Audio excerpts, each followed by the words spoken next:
하나님의 말씀은 누가복음 1장 39절에서 45절의 말씀입니다.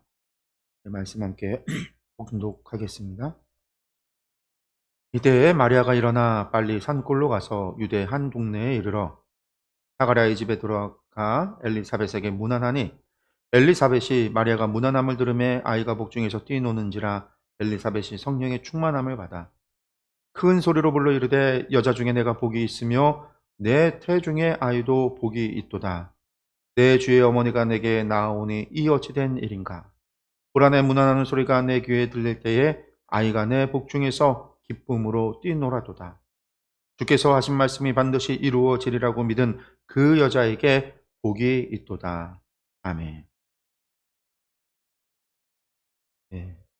오늘 마리아와 엘리사벳이 만나는 이 말씀 가운데 이제 엘리사벳이 주로 이야기를 하는데, 그 엘리사벳이 그냥 하는 이야기가 아니죠. 오전에도 우리가 함께 나눴던 말씀이지만 엘리사벳이 성령의 충만함을 받아서 이 모든 이야기를 했다라고 그랬어요.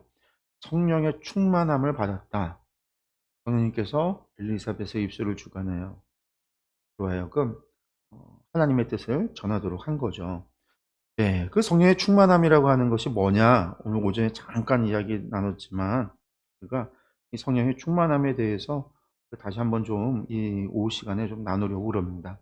왜냐하면 우리가 성령의 충만함에 대해서 너무 오랫동안 오해하고 왔기 때문에 그래요. 오해했기 때문에. 그게 자꾸만 어떤 에너지원처럼 생각을 해서 어 이게 넘치도록 우리 안에 들어와야 된다라고 생각을 하죠. 그리고 또 성령님이 자꾸만 먼 곳에 계신 분으로 생각을 해요. 저 하늘 보좌 옆에 하나님 보좌 그 옆에 계신 분. 그래서 "성령님 내려오셔서 임하소서. 성령님 임하소서." 우리가 자꾸만 그런 기도를 하고, 불로 임하시는 성령님, 오순절 사건에 하늘에서 불같이 성령이 임했다. 성경에 기록되어져 있는데, 그 성령님을 오순절 사건에 불같이 임한 성령님이 지금 내게도 불같이 임하기를, 그래서 불 받으라는 얘기 많이 하죠. 불 받으라는 얘기. 자꾸만 그렇게 이야기를 해요. 뭔가가 이상하죠. 정말 그런 건가? 그런 거에 있는 기본적인 베이스에 있는 거는요, 우리나라가 오랫동안 가지고 있었던 샤머니즘 때문에 그래요. 뭐냐면 무당이 강신제 같은 거 하잖아요. 신을 받는 신내림.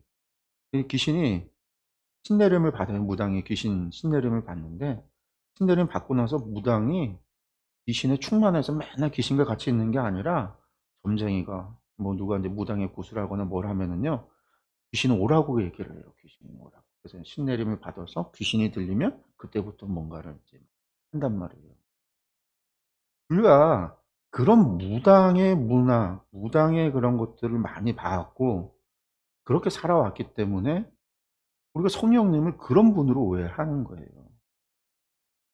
필요할 때 임하소서. 필요할 때 임하소서. 우리가 필요할 때 찾는 거죠. 무당이 필요할 때 귀신을 불러서 애기 귀신 씌이고 처녀 귀신 씌이고 총각 귀신 씌이고 장군 귀신 씌이고, 평소에는 자기가 혼자 살다가 필요할 때 인제 굿할 때 인제 귀신 씌워서 하듯이, 우리가 뭔가 필요할 때 성령님을 찾고 성령님을 부르짖고 성령님이 임해 달라고 하고, 그러면 인제 뭔가가 역사가 이루어진다.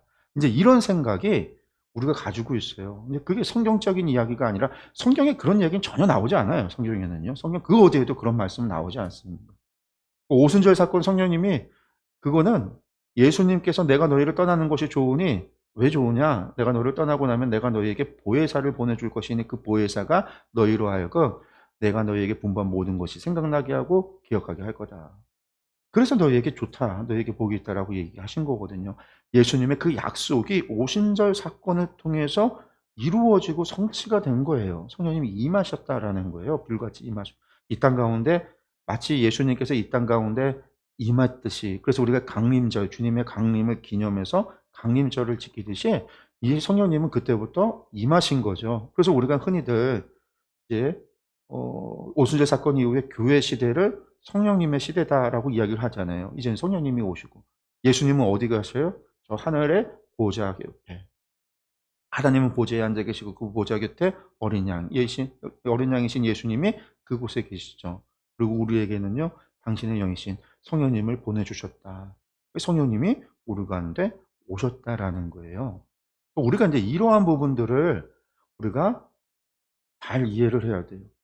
교회가 복음이 전해지고 나서 이것이 우리가 기존에 있었던 우리의 종교적인 그런 것들이랑 혼합이 돼서 믿는, 옛날에 잘 이런 것들을 분별하지 못하고 가르치지 못했던 분들이 그냥 무당에서 보던 것, 평생 자신들이 봐왔던 것대로 하나님을 믿었기 때문에 그런 식으로 성령의 역사가 일어나고 하나님께서 역사하시는 줄 알아요. 성경에도 없는 것이 그것이 마치 진실이 있냐, 진리 있냐, 우리 가운데 만연해 있다라는. 그러면 이제 무엇이 그러면 성령의 충만함이고, 우리가 무엇을, 성령님은 어떻게 우리 가운데 계시는가, 우리는 어떻게 기도해야 되는가, 이런 것들에 대해서 바르게 알아야 되겠죠. 우리가 이제 오전에도 봤던 말씀이지만요, 에베소서 5장 18절 말씀 한번 다시 보겠습니다. 에베소서 5장 18절 말씀, 술 취하지 말라 이는 방탕한 것이니 오직 성령으로 충만함을 받으라. 특별히 사도 바울이요, 술 취하지 말는 것과 성령의 충만함을 받으라는 것을 같이 놓고 이야기하고 있어요. 왜 그러냐? 이것이 지금 서로 비교하고 있다라는 거예요. 오전에도 말씀을 드렸지만요, 술 취한다라고 하는 건 다른 말로 내가 충분히, 내가 컨트롤 가능한 상태 넘어서는 게 술 취하잖아요. 술을 많이 먹으면. 그러니까 이런 것들이, 이게 이제 술에 충만했다라는 표현, 이런 표현이에요. 술에 충만하면 술 취한단 말이에요. 술 취했다라는 것은 내가 충분히 술을 이상 넘치도록, 내 주량에 넘치도록 마셨다라는 거죠. 그리고 이제 그것이 의미하는 것은 술에, 알코올에 지배를 받는다라는. 술이라고 하는 게 어떤 생각이 있고 인격이 있고 영혼이 있고 한 게 아니잖아요. 그냥 알코올이란 말이에요, 알코올. 근데 그 알코올을 먹었더니 우리가 내 맘대로, 내 몸이 내 의지대로 행동하지 못하게 되는 그런. 술 취하면 막 전봇대가 막 덤비고 막 땅바닥이 막 올라오고 막 온통 막 그렇게 되어지는 그런 일들이 벌어지는 거는 내가 나를 컨트롤해서가 아니에요. 알코올이 나를 지배하기 때문에 포커스 보기도 하고, 내가 한떤 기억도 끊기죠. 무슨 말을 했는지 어떤 행동을 했는지 전혀 기억하지 못하는 일들도 벌어지는 거. 그게 술 취하는 거예요. 그리고 그것이 방탕하다라는 거죠. 이거는 또 당시 로마 시대 때 술의 신이라고 하는 바카스라고 하는 신이 있었어요. 그게 대중 사람들이 가장 인기 있고 좋아하는 신이 바카스라고 하는 신이에요. 그 신전이, 그 신이 하는 일이 물을 포도주로 만들고 막 술을 만들어내고, 그 바카스 축제에 엄청나게 술을 먹고 사람들이 막 춤추고 방탕한, 난교도 하고 막 이런 일들이 벌어지고 그래요. 그래서 술 먹는다라고 하는 거는 바카스 신을 우상 숭배하는 것과 동일하게 여겨져야 돼요. 그리고 그 안에는 넘어서서 또 방탕한, 음란한 그런 것들이, 문화가 같이 있는. 그래서 이제 로마서나 이런 고린도전서나 바울서신서에 보면은 술 취하지 말라라고 하는 것의 의미가 단순히 술 먹는 것뿐만이 아니라 그 너머에 우상 숭배와도 연결되어져 있고, 우상 숭배에 의한 그런 문화들도 연결되어져 있다라는 것을 우리가 염두에 둬야 되거든요. 그러니까 알코올의 지배를 받으면 나는 나도 모르게 어떻게 되는 거예요? 바카스 신의 지배를 받는 거예요. 바카스 신의. 지금 이거와 반대되는 거 이야기하고 제시하고 있는 게 성령의 충만함을 받으라는 거예요. 성령의 충만함을 받으라는 이 말 때문에 우리는 자꾸만 성령님의 충만함이, 성령이 나로 하여금 충만해지기를, 에너지가 차서 100 너머에 흘러 넘치는 일들이 이루어지기를 원하는, 그런 컵에다 물을 따랐을 때 물이 흘러 넘치는 그런 충만함으로 우리가 성령님을 이해한다라는 거죠. 번역이 이렇게 되어져 있으니까. 근데 이것도 그런 의미가 아니라, 이 안에 담겨 있는 의미는 술에 취했을 때 알코올의 지배를 받듯이 성령님의 지배를 받아야 된다라는 이야기예요. 그러니까 성령님은 우리가 뭐 넘치도록 받는, 10% 받았다, 20% 받았다 그런 의미가 아니라는 거예요. 왜 그러냐? 성령님은 저 하늘에 있다고 우리에게 부어지는 어떤 에너지도 아니고, 차를 움직이게 하는 가솔린 혹은 디젤과 같은 그런 에너지원이 아니라, 성령님은 하나의 인격이신 하나님이시기 때문에 그래요. 그리고 성경은 분명하게 무엇이라고 얘기하느냐? 고린도전서 3장 16절의 말씀이죠. 사도 바울이 한 이야기입니다. 너희는 너희가 하나님의 성전인 것과 하나님의 성령이 너희 안에 계시는 것을 알지 못하느냐. 여기서 너희는 누구예요? 이게 고린도 전서니까 고린도 전서, 고린도 교회에게 쓴 편지란 말이에요. 고린도 교인들에게 하는 이야기예요. 세상 사람들에게 하는 이야기가 아니라 성도들에게 하는 이야기죠. 이 성도들이요, 세례를 받아서 주님을 받아들이고 복음을 영접하고, 주님을 영접하고 복음을 믿고 세례를 받음으로 말미암아 로마서에서 이야기했듯이 너희가 세례를 받음으로 성령님이 우리 가운데 임하셔서 우리가 그리스도와 함께 죽고 그리스도와 함께 사는 중생의 구원의 역사가 일어난 성도들.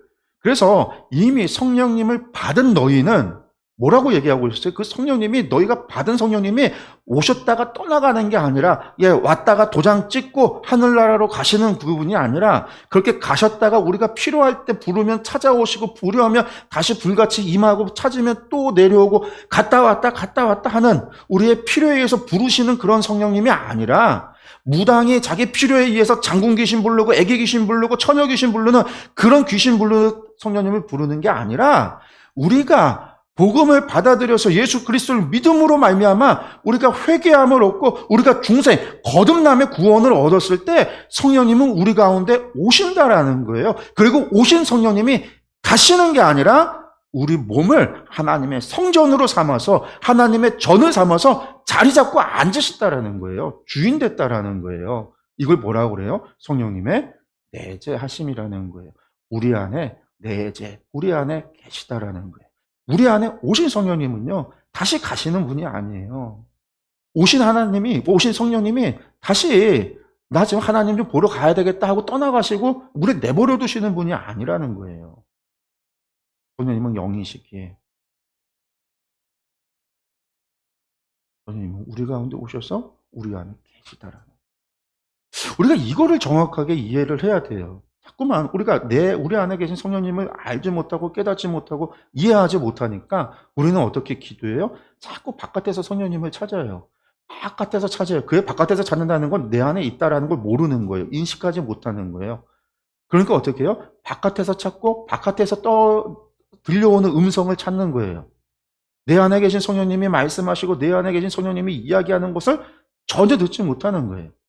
그러니까 하나님의 음성도 못 듣는 거죠. 바깥에서 찾고 있는데.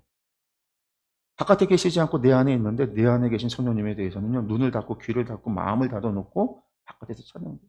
성령님 좀 오시라고, 성령님 좀 오시라고, 불같이 임하라고. 왜 임하지 않냐고 그러는 거죠. 근데 우리가 믿음으로 성령님은 이미 우리 가운데 오셨다. 그 증거가 있느냐?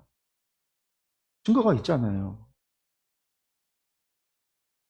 성령이 아니고서는 예수님을 구주라 말할 수 없다. 고백할 수 없다.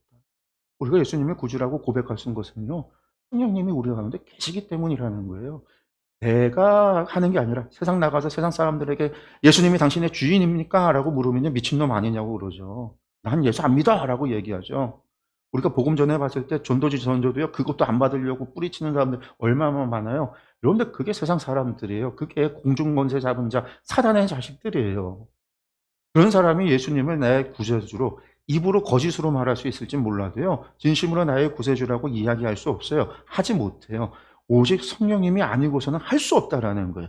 우리 가운데 내재하신 성령님이 계시기에 우리가 예수님을 나의 구세주로 고백하는 거예요. 내가 죄인입니다라는 고백을 우리가 할 수 있고, 내가 죄인에게 그리스도의 십자가의 보혈의 은혜를 내가 사모하고 의지하고 주님 앞에 나아갑니다라고 고백할 수 있고요. 성령님이 내 안에 계시기에 내가 하나님을 사모한다라고 이야기하고 예배하고 찬양하고 기도할 수 있는 거예요. 진심으로. 물론 가짜로 거짓으로 할 수도 있겠지만, 내가 진심으로 할 때, 근데 그거는요, 내 안에 계신 성령님 때문에 내가 하는 거예요. 그의 나라와 의를 위하여 기도한다. 하나님의 나라를 위하여 사명에 감당하는 거 성령님이 우리 안에 계시기 때문이에요. 내가 주를 찾고 기도하고 말씀을 보면서 신앙생활 하는 거 성령님이 내 안에 계시기 때문에, 그것을 하지 못할 때 내 안에 뭐가 있어요? 불안함이 있고요. 죄의 책감이 들어요. 그게 내 안에 성령님이 계시기 때문에 그래요. 왜? 너희 안에 계신 성령님을 근심하게 하지 말라. 성령님이 우리 안에서 근심하거든요. 왜? 기도하지 않아서, 우리가 신앙생활 제대로 하지 않아서, 우리가 하나님의 말씀에 순종하지 않아서, 내가 주의 말씀을 기억나는 선택의 순간에서 하나님의 말씀이 기억나는데도 불구하고 하나님의 말씀에 순종하기보다 세상의 방법을 따라갈 때 그것이 죄책감이 든다라고 하는 거는요, 내 안에 계신 성령님이 나의 잘못된 선택에 근심하고 계시기 때문에 그런 거예요. 그건 양심하고 다릅니다. 양심은 도덕적인 것이지, 하나님 앞에 우리가 죄책감을 갖는 거는요, 성령님이 우리 가운데 계시기 때문이에요. 사단이 주는 마음이 아니라고요. 사단이 있어서, 야, 너는 왜 이렇게 기도 안 하냐? 너는 요즘 기도 좀 해야 되겠다. 사단이 그런 마음 주는 게 아니잖아요. 너 예배 왜 안 드리냐? 사단이 주는 마음이 아니에요. 우리 안에 계신 성령님께서 시는. 성령님이 우리 가운데 계신 증거는요. 말씀을 보면 너무 많아요. 그 우리 말씀을 통해서 나의 기분에 따라서가 아니라 나의 기분에 따라서가 아니라 하나님의 약속된 말씀을 따라서 우리에게 주어진 하나님의 내재하심의 증거를 우리는 믿어야 돼요. 그것을 깨달아야 돼요. 근데 이 성령님이 내 안에 계신 것하고요. 성령님의 충만하고는 다른 거예요. 성령님이 내재하심하고요. 성령님의 지배하고는 다른 거예요. 지배한다라는 건 뭐죠? 성령님의 뜻대로 성령님의 의도대로 된다라는 거잖아요. 주님이라고 이야기할 때 주인이라고 하는 거는요. 주인의 뜻대로 의지대로 되어야 정상적인 거죠. 종과 주인의 관계에서 주인의 의지대로 주인이 말하면요. 종은 뭐 해야 돼요? 따라야 되는 거예요. 마리아가 여종이오니 주의 여종이오니 주님 말씀하신 대로 이루어질 겁니다라고 고백하듯이. 그게 주인과 종의 관계예요. 그게 주인의 권리고 성령님의 지배를 받는다라는 건요. 성령님이 우리의 왕이시다라는 얘기죠. 성령님이 우리의 주인이 되신다라는 거예요. 그래서 성령님의 뜻대로 의지대로 되어질 때 성령님의 지배가 온전히 이루어지는 거죠. 성령님의 뜻대로 성령님의 의지가 있는데 그게 실현이 안 돼요. 이루어지지 않아요. 그러면 그 지배는요. 잘못된 거예요. 문제가 있는 거예요. 그 나라는요. 그 집은요. 문제가 있는 거예요. 왜? 주인이 명대로 되어지지 않으니까. 그 지배가 온전히 이루어지지 않으니까. 그리고 지배가 이루어지지 않는 이유는 뭐예요? 그것을 따르고 순종하고 지켜야 되는 위치에 있는 종이 그 일을 하지 않기 때문에. 우리는 그걸 뭐라고 그래요? 순종. 순종을 하지 않는 불순종. 성령님이 우리 가운데 계셔서 우리를 지배한다라는 거는요. 성령님의 뜻대로 성령님의 의지대로 우리가 되어진다라는 것. 때로는 엘리사벳의 이야기처럼 성령님께서 강권적으로 우리의 입술을 주장해서 오순절 사건의 사도들의 입술을 성령님께서 주장하셔서 우리의 입을 열어서 그들의 입을 열어서 예수 그리스도의 복음을 증거하게 하시는 경우도 있어요. 강권적으로 역사해서 우리가 원치 않지만 우리의 뜻을 넘어서서 우리를 이용하시는 때가 있어요. 근데 여러분 그거는요. 일반적인 것이 아니에요. 오순절 사건이요. 성경에도 보시면은요. 사도들 가운데 일어났던 오순절 사건은 그 한 번밖에 없어요. 그 뒤에 그런 일들이 있다라고 기록되어져 있느냐? 없어요. 정상적으로 늘 어떻게 상식적으로 어떻게 해요? 회당에 가서 말씀 읽고요. 말씀 전했어요.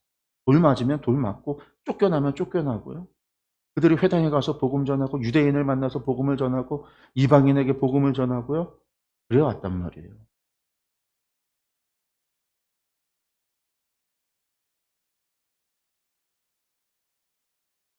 우리가 신비하고 이상한 것, 특별한 것, 이적과 기적을 추구하기 때문에 우리 삶에 계속해서 오순절 사건과 같은 일들이 벌어지기를 원하지만 근데 그거는 정말 특별한 순간, 특별한 사건이라는 거예요. 그러면 성령의 충만함은 특별할 때만 이루어지냐? 그게 아니라 성령의 충만함이라고 하는 것은 우리가 하나님 말씀 앞에 순종할 때 이루어지는 성령님이 우리를 지배하고 있을 때 성령님이 나를 통해서 일하시기 시작할 때 그래서 이게 인제 은사와도 관련이 되고 사명과도 관련이 되는 거죠. 성령님이 우리에게 은사를 주셔서 우리가 은사를 하나님 앞에 구하기도 하고 그러는데 은사라고 하는 것은 내가 갖고 싶은 대로 갖는 게 아니라 성경을 보면 하나님의 뜻대로 하는 거지. 주인이 원하는 대로 계획대로 주는 거지. 우리가 하나님 앞에 감나라되 주나라고 이야기하고 요구하는 게 아니라 하나님의 선하신 뜻 가운데서 하나님께서 우리의 필요를 따라서 주어져요. 근데 그 필요가 뭐예요? 하나님께서 우리에게 주신 사명인 거죠. 사명에 따라서 은사가 주어지는 거예요. 그래서 우리가 하나님 앞에 구할 것은요. 은사가 아니라 사명이에요. "하나님 저에게 사명을 주세요." 그러면 은사는요. 따라오게 되어져 있어요. 늘 따라오게 되어져 있어요.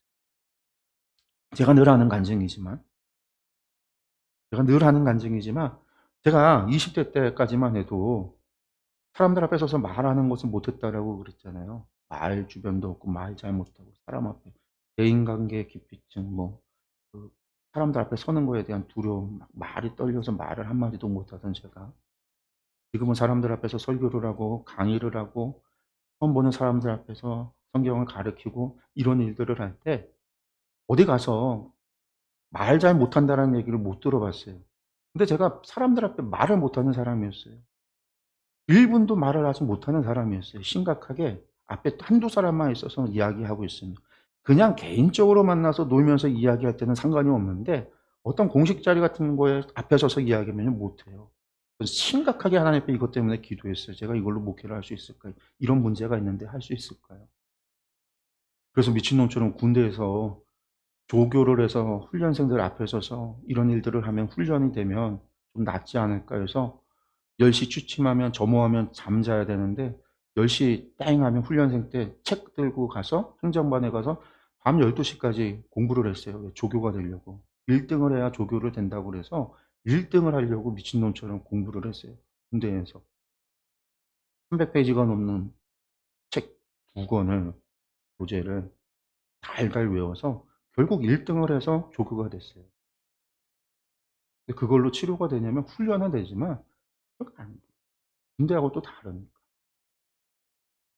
그건 제가 하나님 앞에 하나님이 저에게 사명을 줬고 그 사명에 제가 아멘으로 순종했을 때 하나님께서 저를 통해서 그래서 저는 제가 앞에서 설교를 하고 강의를 하는 게 성령님의 은사로 되어지는 거예요. 성령님께서 저를 통해서 일하고 계시는구나. 이게 저는 매일같이 느끼는. 그래서 어떤 자리든 요구했을 때 순종을 해요. 하겠습니다. 빼지 않아요. 그것이 봉사가 됐든 뭐가 됐든. 하마을 성경학교를 지난 10몇 년을 하면서도요. 봉사였어요. 무보수 강의비 한 번 안 받고 무보수를 할 때도 하나님 앞에 말씀 전하는 사역에 최선을 다하겠습니다. 하나님이 주신 사명에 제가 순종하겠습니다. 그래서 그렇게 했더니 성령님이 저를 통해서 역사하시는 거죠. 그러니까 제 능력으로는 이렇게 못하지만 성령님이 하시니까 말씀을 전하고 성경을 가르치고 하는 일들이 이루어지는 거죠. 사람들이 은혜를 받고 눈물을 흘리고 막 돌이키고 회개하고 막 이런 일들이 벌어져요. 하마을 성경학교 하면서 신학을 포기했던 사람이 다시 신학의 길로 가고 목회자의 길을 포기하겠다고 목사 내려놓겠다는 분이 다시 목사를 하는 일들도 벌어지고 제가 하는 일이 아니에요. 강사들이 하는 일이 아니라 주님께서 그 일을 통해서 그런 역사를 이루시는 거죠. 우리가 아멘으로 순종할 때 이루어지는 거예요. 성령의 충만함은 그것이 성령의 충만함이에요. 우리가 무언가가 성령님에 사로잡혀서 뭔가가 이루어지는 것들을 자꾸만 그런 이적과 기적과도 같은 일들을 꿈꾸면 안 돼요. 우리는 성령님은 이미 우리 가운데 오셨다라고 하는 우리 일상의 소소한 것 가운데 이루어지는 성령님의 역사를 나와 함께하고 있다라고 하는 것들을 내가 인식할 때 하나님과의 동행하심이라고 하는 게 무엇이고 하나님이 나와 함께 하신다라는 의미가 무엇이고 나는 그 가운데서 어떻게 살아갈 것인가가 바르게 이해되고 보여지기 시작을 하는 거예요. 그 출발은요. 성령님이 내 안에 계시다라는 것, 나와 함께 있다라는 걸 믿는 거예요. 그 성령님이 주인의 자리에 주인이시다라고 한다면 내가 그 주인이신 성령님 말씀에 순종해야 된다라고 하는 그러한 자세를 마음의 자세를 가지고 실제로 우리가 순종하고 그러한 종의 신앙으로 종의 삶을 살아갈 때 순종의 삶을 살아갈 때 그때에 온전한 성령의 충만함이 우리 삶 가운데 나타난다라는 거죠. 우리가 이것을 기억하세요. 찾지 마세요. 여러분들과 함께 계십니다. 다른 곳에서 부르짖지 마세요. 여러분들 안에 이미 성령님은 함께 하고 계시다라는 믿으시기 바랍니다.